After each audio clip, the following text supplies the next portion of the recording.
Hello guys, welcome to depression sessions. बता देते दुसाने और आज अपन लेके आ गए एक और नया एनीमे रिव्यू।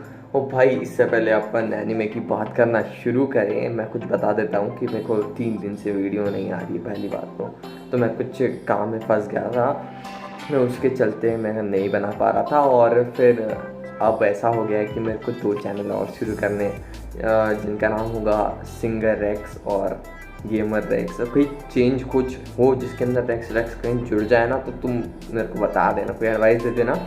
बाकी ऐसे ही रहने वाला है। फिर देख ले तो भाई, ये एनीमे देख के ना मुझे सिर्फ एक ही गाना याद आया, आसा नहीं यहाँ आशिक हो जाना, पलकों पे कांटों से जाना। बस हाय हाय, दिल को छू लिया एनीमे ने यार। कितना कितना ऑसम एनीमे था यार। एंड मोमेंट तक सरप्राइज करता रहा भाई। तो जल्दी से भाई मैं बता दूँ भाई, इसका नेम है ना बहुत बहुत कॉन्फ्लिक्टिंग है। जिसका नेम बहुत अच्छा है बिल्कुल उसका बिल्कुल, तो देखो इसका नाम है गोल्डन टाइम और इसके काम बिल्कुल उसके हैं डार्क टाइम्स जैसे इसके काम चलते हैं। ठीक है, तो भाई बिना किसी ब्रिज से गिरे एमनीशिया लिए शुरू करते हैं।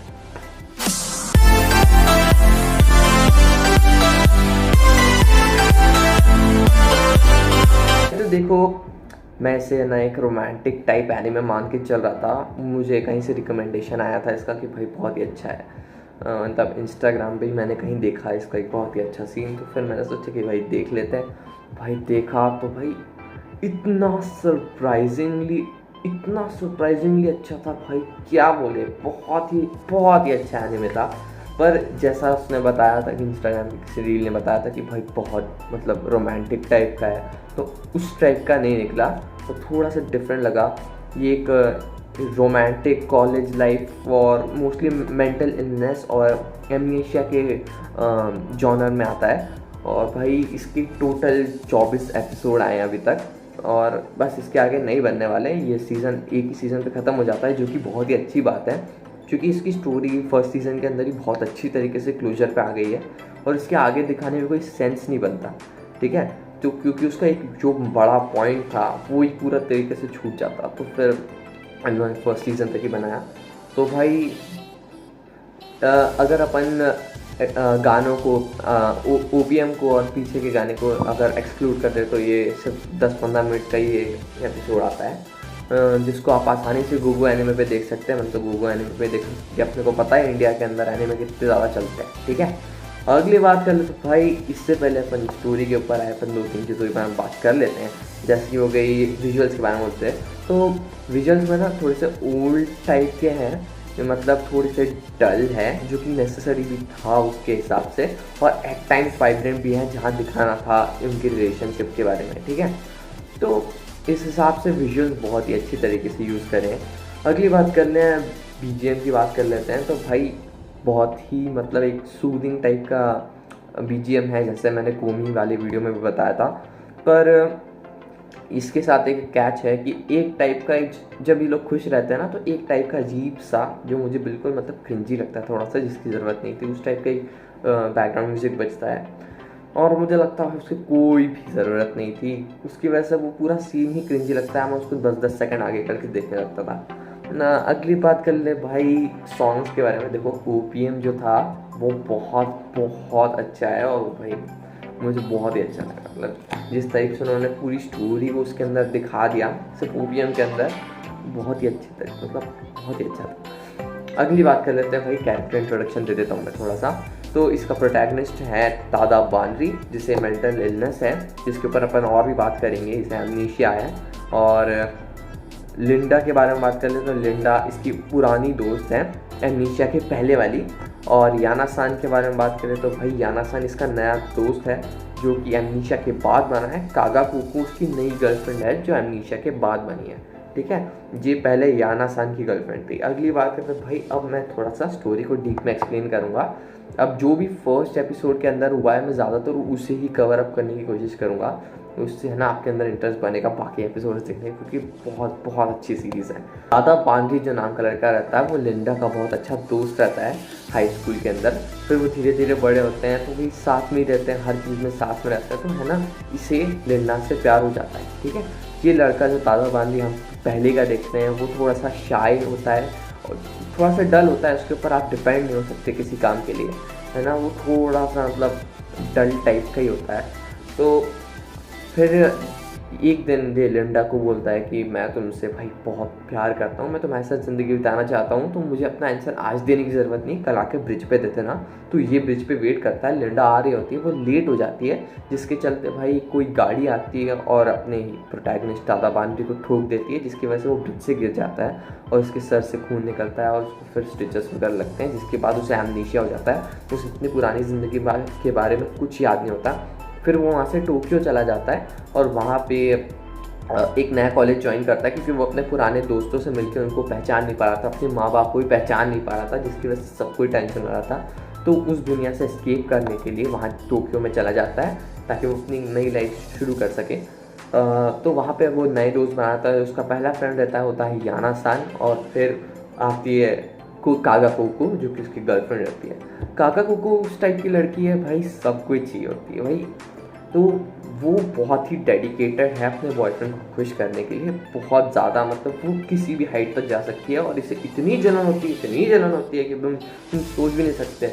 कहीं तो मैं किसी लड़की से बात करते दिख जाओ इसको, मारेगी तुमको बढ़िया से, एकदम चमकाएगी एकदम। अगली बात कर लेते हैं भाई, लिंडा के बारे में बात कर लेते हैं। तो भाई लिंडा जो है उसके बाद वो भी टोक्यो शिफ्ट हो गई ताकि वो उसके ऊपर नज़र रख सके, और उसका कॉलेज भी टोक्यो के अंदर ही था। और वो उसके एमनीशिया के चलते हुए वो 1 साल सीनियर हो गई थी उससे, और उसके बाद वो सब सेम ही क्लब में आ गए थे। कागा, ताज़ा बांद्री और अपनी लिंडा सब एक ही क्लब में आ गए थे, फेस्टिवल क्लब, जिसमें वो नाच गाना सिखाते हैं। फिर हमें धीरे धीरे पता चलता है कि जो उसकी पुरानी मेमोरीज है वो पूरी तरीके से गायब नहीं हुई है। वो धीरे धीरे एक घोस्ट के फॉर्म में हमें पुराना तादा बांधी दिखता है, जो कि थोड़ी थोड़ी देर में उसकी बॉडी टेक ओवर कर लेता है। पहली बार उसने 9th एपिसोड के अंदर टेक ओवर करी थी, और वो इतना इतना सरप्राइजिंग था, और इतने ज़्यादा गूज़बम्प्स आए कि तुम बोल नहीं सकते। मतलब जिस एक लाइन चलती है ना रोमांटिक वाली, तो आपको लगता है हाँ मज़ा आ रहा है, मज़ा आ रहा है, मज़ा आ रहा है, एंजॉय हो रहा है, और उसके बाद वो जो धीरे धीरे धीरे बढ़ना शुरू हो जाए उसको, बोल तो भाई ये क्या हुआ, ये क्या हुआ, ये क्या हुआ। It was amazing. इस टाइप का बहुत ज़्यादा अच्छी फील आई मेरे को देख के। तो धीरे धीरे जो पुरानी मेमोरीज है वो वापस आ जाती है कभी कभी उसके अंदर। फिर ये क्या करता है, हमारा जो नया वाला तादा बांधी है वो जाता है और लिंडा को कहता है अब मुझे बिल्कुल पुरानी चीज़ों को याद नहीं करना, मुझे नई मेमोरीज बनानी है। तो उसके पास जो एक तस्वीर रहती है उसकी पुरानी, वो उसे भी फाड़ देता है। लिंडा फाड़ देती है उसे। उसके बाद बदला लेने के लिए अपना पुराना वाला तादा बांधी उसके ऊपर बारिश करता है, उसको कहीं बाहर निकलने के लिए, मतलब उसे खुश नहीं देखना चाहता। और भाई उसके बाद जो सीन्स होते हैं धीरे धीरे दोनों के अंदर, मतलब आप इसे मून नाइट टाइप का मान सकते हैं। मून नाइट के अंदर बस एक ही डिफरेंस था कि उसके अंदर डिफरेंट पर्सनालिटीज़ थी, जो कि अलग अलग हम उनको अच्छे से डिफ्रेंशिएट कर सकते थे। मून नाइट, मिस्टर नाइट, फिर अपने बाकी जितने भी कैरेक्टर थे, जेक लॉकली का कैरेक्टर था, उनके अंदर कुछ ऐसे कैरेक्टरिस्टिक्स है जैसे कि मार्क स्पेक्टर के साथ अपना था कि उसकी लैंग्वेज थोड़ी सी डिफरेंट थी, उसकी बोली थोड़ी सी डिफरेंट थी। तो अपन स्टीवन ग्रांट की जो पर्सनैलिटी थी वो भी थोड़ा सा अलग टाइप से बोलते थे। जब भी वो एक ट्रांजिशन आता था ना जिसके बाद अपन समझ पाते थे, ये ट्रांजिशन हमें इतने अच्छे से नहीं दिखता, जो कि हमें बहुत कंफ्यूज करके रख देता है, और उससे हमें पता चलता है कि जो बंदा वो फेस कर रहा है वो कितना कंफ्यूज है। वो गायब होता है और जिस अगली जगह वो देखता है मैं कहाँ हूँ, ये सोचने लगता है कि मैं कहाँ हूँ, मैं क्या कर रहा हूँ। उसे कुछ नहीं मालूम कि उसकी बॉडी ने पहले क्या करा है, क्या कर रहा है, वो कहीं भी नहीं। एक ऐसा पॉइंट आ जाए जिसके अंदर वो फेस्टिवल क्लब वाले सब एक डांस कर रहे रहते हैं सारे लोगों के सामने, और वहाँ पे उसकी मेमोरीज पुराने वाले आ जाती है, और उसे कुछ भी याद नहीं होता कि नए जो ताज़ा बन रही उसने क्या किया, सिर्फ उसकी मेमोरीज वापस आ जाती हैं। तो उसे सिर्फ वो ब्रिज वाली रात याद रहती है, उसे वो एक्सीडेंट भी याद नहीं रहता। बोलता मैं कहाँ हूँ, मैं कहाँ हूँ, और वो डर के मारे वो कार के पीछे छुप जाता है, गिड़गिड़ाता है, रोता है, लिंडा के लिए पुकारता है वो। तो वो भी बहुत ज़्यादा मूविंग सीन्स थे। तो भाई जो इसने टर्न लिया रोमांटिक से इमोशनल टर्न, मेंटल इलनेस का टर्न, वो बहुत बहुत एपिक है, ठीक है। वही कुछ एस्केप सीन भी था एक सेकेंड थर्ड एपिसोड में, बहुत बहुत ब्यूटीफुल तरीके से दिखाया है। दिमाग जो लगाया है ताज़ा मांझी ने वो भी अच्छा दिखाया है। और दोनों की पर्सनैलिटी में थोड़ा डिफरेंस है। वो आपको सिर्फ उनकी बोली में दिख जाएगा कि देखो हमारा जो पुराना वाला है वो थोड़ा सा एनर्जेटिक है, वो बात करने में तेज़ है, थोड़ा सा बात कर लेता है। और जो पुराना वाला जब भी आता है उसे बात करने में दिक्कत, ये चिंता हालांकि उसको सबकी रहती है, ठीक है। अगर हमारा नया वाला दादा बांजी मरने वाला होगा, वो बोलेगा भाई बचा लो उसको कैसे भी करके, मुझे नहीं मरने देना था, मुझे यहाँ तक नहीं खींचना था, वो ऐसा करके बोलता है बीच में। तो भाई बहुत ही अच्छा था। अगली बात करें तो ये अगर एंड में अगर आप देखोगे 24th एपिसोड, अगर आप इसे मैं तो एडवाइस करूँ कि आप इसे 19 से 24 तक एपिसोड तक लगातार देखो, क्योंकि इसके अंदर बहुत ऐसा आपका गला भराएगा, आंखें भराएगी, आपको रोना आएगा। अगर आप थोड़ी इमोशनल हो तो फिर बहुत अच्छा लगेगा, मतलब यानी मैं आपको देख के ऐसा नहीं है कि एनीमे पूरी तरीके से अच्छा था। कहीं कहीं मुझे फील हुआ कि भाई ऐसा नहीं करना चाहिए। जैसे कि कभी कभी ऐसा हो जाता था कि वो एपिसोड के एंड के अंदर एक ऐसा पॉइंट डाल देते थे जिसके अंदर से बाहर निकलना बहुत मुश्किल हो, और उसी को फटाक से नेक्स्ट एपिसोड की शुरुआत में हटा देते थे ओपीएम के पहले, जो कि बहुत अजीब लगता था कि भाई फिर इसकी ज़रूरत क्या थी, आपने करा क्यों। पर इस चीज़ को भी आगे जाके वो लोग रिडीम कर लेते हैं, आखिरी के कुछ एपिसोड में इस प्रॉब्लम को भी हटा देते हैं। जैसे कि अगर उन्होंने कोई प्रॉब्लम उठाई तो उसे पूरी तरीके से ठीक करते हैं। एक और इसके साथ जो मुझे बहुत बड़ी प्रॉब्लम लगी कि इन्होंने है ना अपना जो मतलब स्टोरी बिल्डिंग टाइम है बहुत ज़्यादा ले लिया। तो स्टोरी बिल्ड करते इतना टाइम लग गया कि इन्हें कंक्लूजन का टाइम नहीं मिला।